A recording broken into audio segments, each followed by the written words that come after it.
Theological Seminary. Just a little bit about who we are. Just I think it's relevant when we start thinking about what this talk is about. This is that we practice Buddhism in the tradition of Zen Master Thich Nhat Hanh. And so I was really very, very pleased to get a chance to talk with you guys today. Because it's become, when you think about mindfulness of the body, it's just such an absolute relevant practice, and especially when I'm ready to go through here. As I look out in the crowd, I see a lot of people I don't know today. So many new faces. And before I get to talk, I really want to take a second and do something a little different. And I'd like to go ahead and do a bit of an exercise. And I would ask, if you're not comfortable doing the exercise, don't feel compelled to do the exercise. But I think it's good to get a little bit of an understanding of who we all are, just to know who I'm talking to. And so what I'm going to ask is, I'm just going to ask you, if you don't mind, is just give me a show of hands, or stand up, if at any time the story I'm about to tell to you that you can relate to it. Okay? And so imagine that I start at the beginning of my day, and I wake up in the morning, I need to go to work, and I'm in a rush, I'm not very mindful at the moment, and so I sit here and I go to the bathroom, and I look up here. I'm sitting in front of my mirror, if you can see it, and I start to look in that mirror, right, get ready for the day. And as I started to look into the mirror, I started noticing, I'm like, that hair just isn't quite right. I don't know if I really have that hair. It's just not quite right here. But you know what? I actually have a pretty good smile. I like my smile, as I came through here. But as I look, I started to notice I got a lot more gray hair today than I ever have. Anybody relate to all this yet? Right? Maybe I start to stretch my skin a little bit to get rid of the wrinkle that I might have, as I came through here. Or, maybe what I do is I take this posture next to the mirror and I suck my stomach down. Does anybody do that? Right? Yeah. So this is good. I mean, first of all, that was a bit vulnerable for me. I thought I was the only one who did it. No, but I think it's really important because overall, I would say that I'm very happy with my body. But at this very moment, when I start to pick it apart and I make judgments about my hair or my wrinkles and the gray, what really is happening at that point? And what it basically is happening is that I'm creating suffering for myself. Creating the suffering is thinking about the body. And so, as we think about that, it's something that's universal. It happens to all of us. And the fact that, we think about the divine messengers, old age and sickness and death. There's many references in the Pali Canon that talk about these three things. And, that the fact is that any being who's going to take birth is going to undergo aging, sickness, and death. It's absolutely unavoidable. And so, if we start to think about even with the life of the Buddha, it was the witnessing of this old age and sickness and death. And the suffering caused by old age and sickness and death is what compelled him to lead for his truth. How do we discover the suffering, the origins of the suffering, the sensations of the suffering, and the way of the Noble Eightfold Path? And so, because we are in this body, and you start to think, well, this body is creating suffering, but that's actually really not what's happening here. What's actually happening here is our attachment to our body, not the body itself.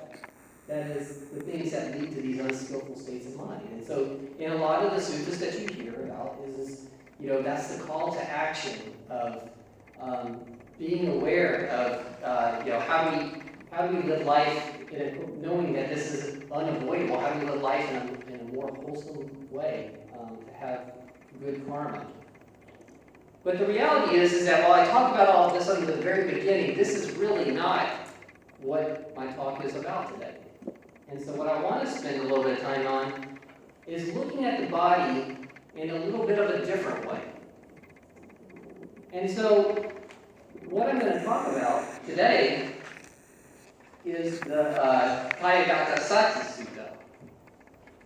And so if you look at that, it's actually, if you read it, it's actually a bit of an expansion of the Satipatthana Sutta when we think about mindfulness of the body, in that it teaches a lot of the same techniques in that sutta, but it also talks about the benefits.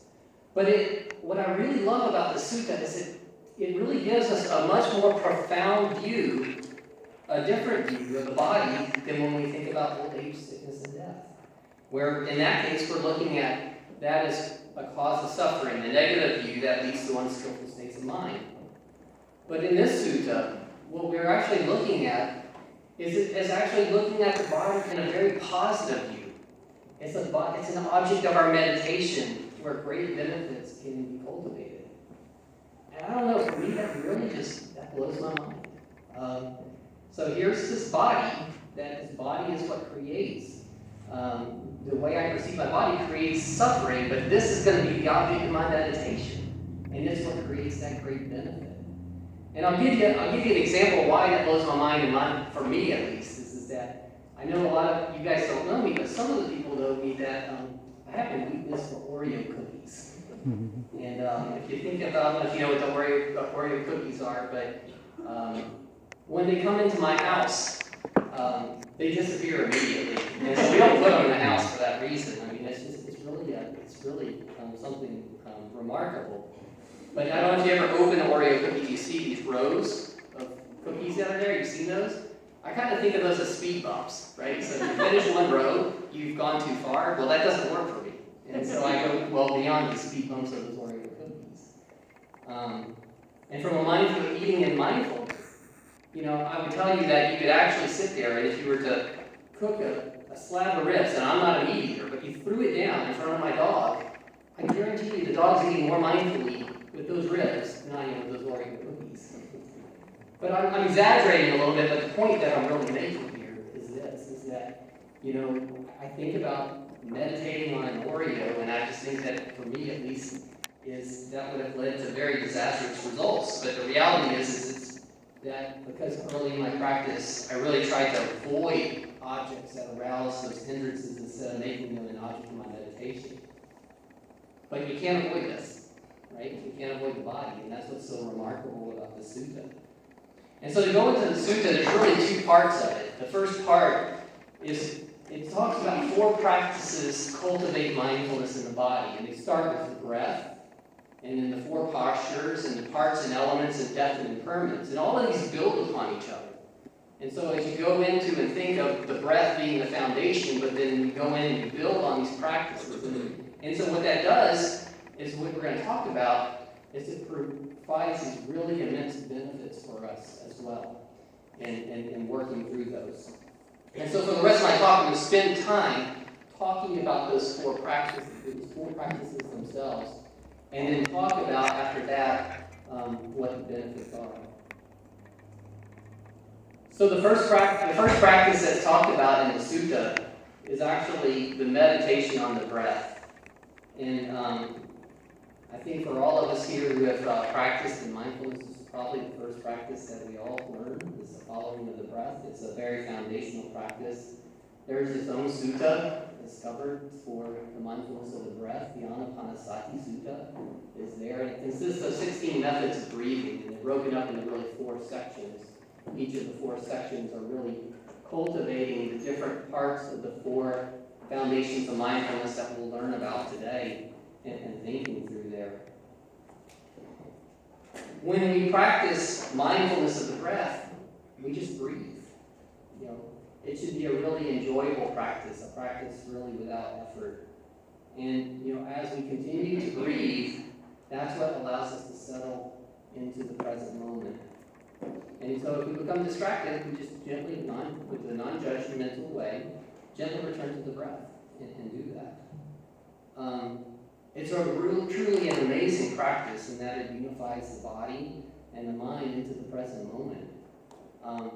It's always with you, right? So if we didn't have the breath, we probably have different things to be considering than meditation, right? I really love this book by Bhante G that he wrote, which is The 4 Foundations of Mindfulness in Plain English. And he writes a really beautiful passage about the breath that I wanted to share with you. And that he says that, breathing is not exclusive. Living beings differ in appearance and behavior. They eat various kinds of food. They sleep in many types of beds, but all living beings breathe. Breathing does not differentiate among Buddhists, Christians, Hindus, Sikhs, Jews, and Muslims. Nor does it distinguish between the rich and the poor, capitalists and socialists, or conservatives and liberals for that matter. When we focus on the breath, we become mindful of the universal nature of all beings. I really love that passage, just thinking about the breath as something that's common with us all. And so it's really the anchoring of the practice as we start with the breath. Now, as we move from the breath, then the next topic that goes into the Sati Sutta is the meditation on the four postures. And so this is where we're building upon the practice of the breath that we have just established in the body.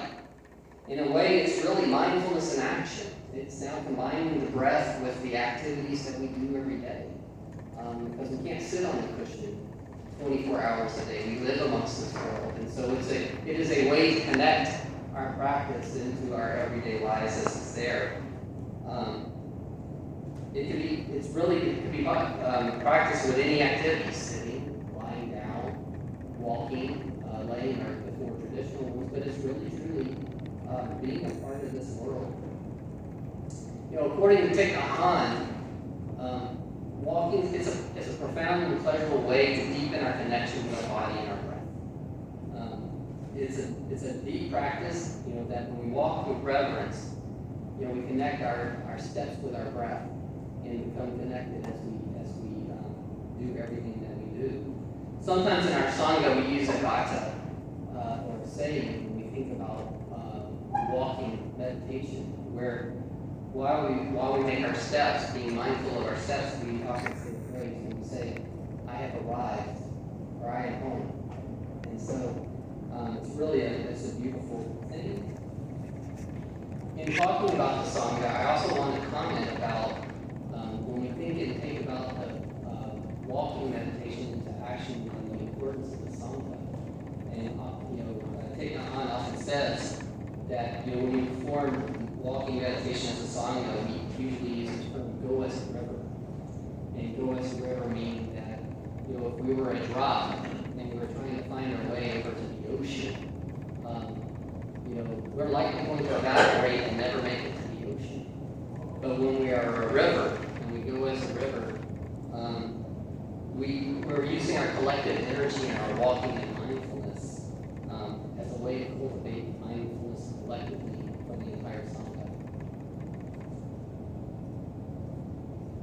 So once we've now what we've done is we've established the breath, and we've now established a mindfulness in action.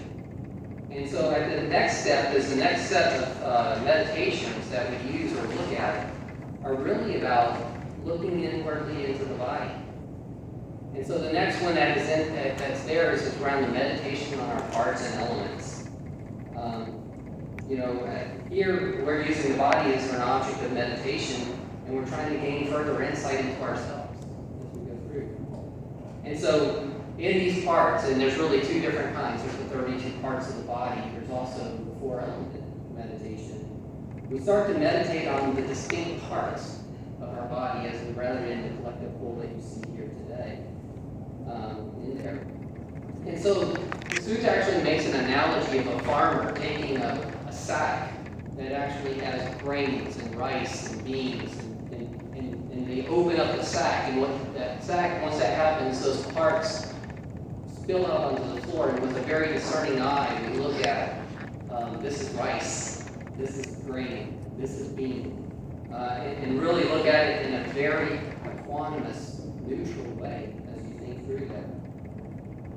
As we think about the 30 parts, 2 parts of the meditator, what they're discerning, the grains of the body that we're discerning against are discerning is hair, body hairs, nails, teeth, skin, flesh, tendons, bones, bone marrow, kidneys, heart, liver, pleura, spleen, lungs, large intestines, gorge, feces, bile, phlegm, blood, sweat, fat, tears, skin oil, saliva, mucus, fluid in the joints, and urine.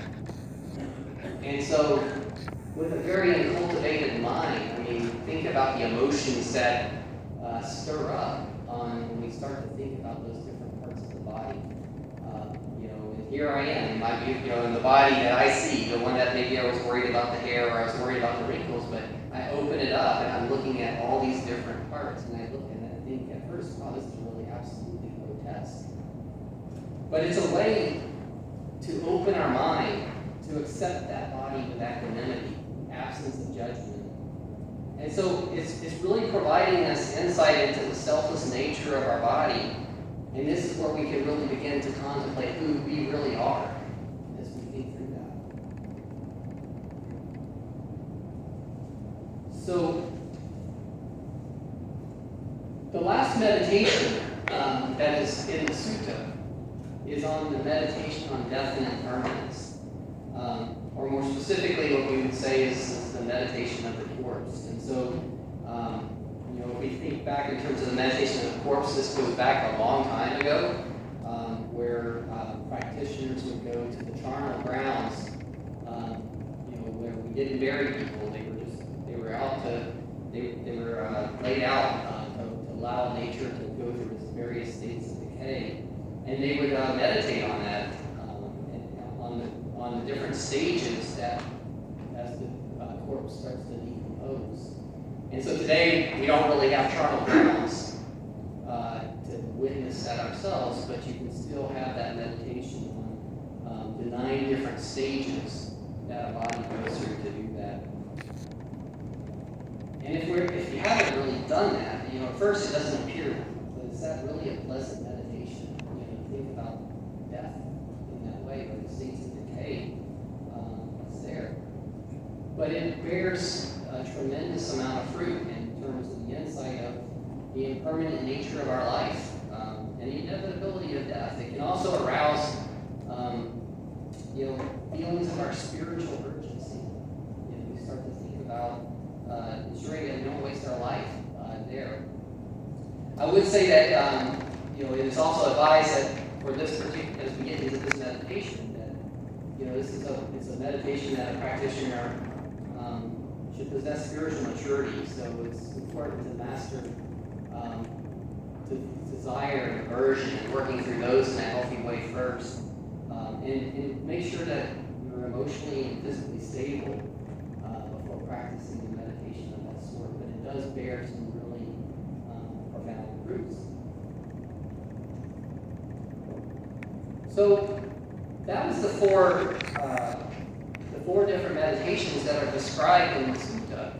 But what are the benefits? Why do we do what we do? And so the reality is that the body itself, it can hold many benefits, many incredible benefits by just focusing and being mindful of our bodies.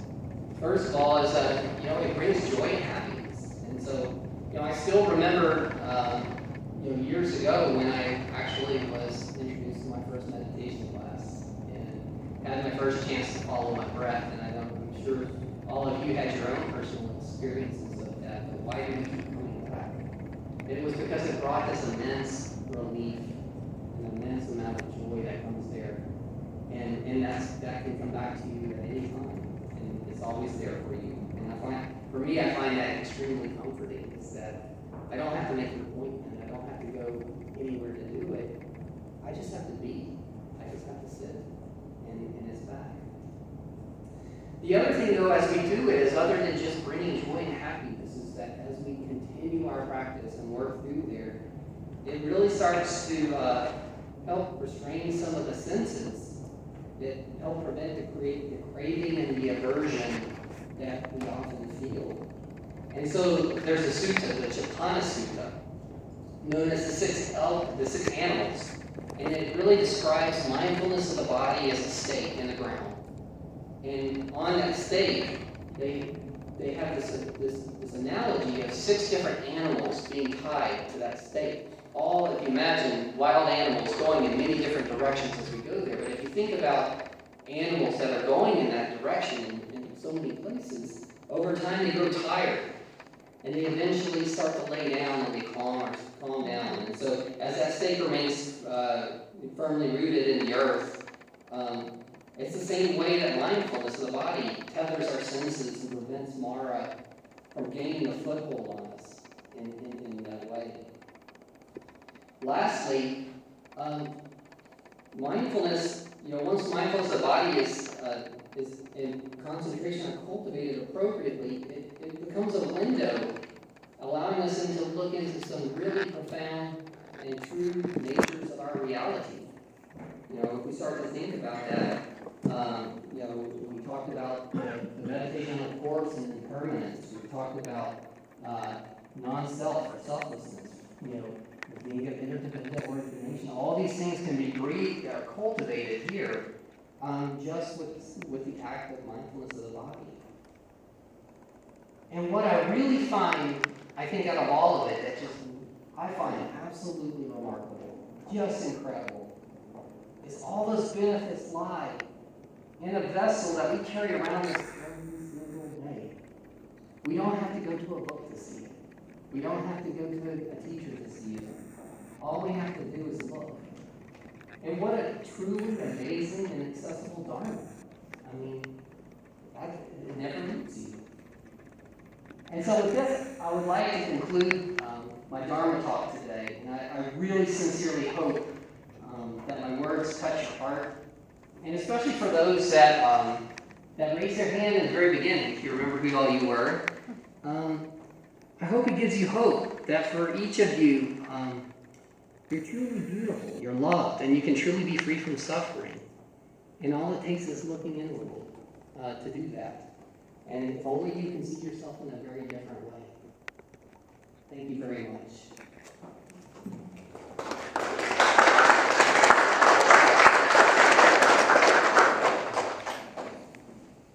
So I think we're now at a point where we will have a guided meditation for the next 20 minutes. And so I guess we'll get started.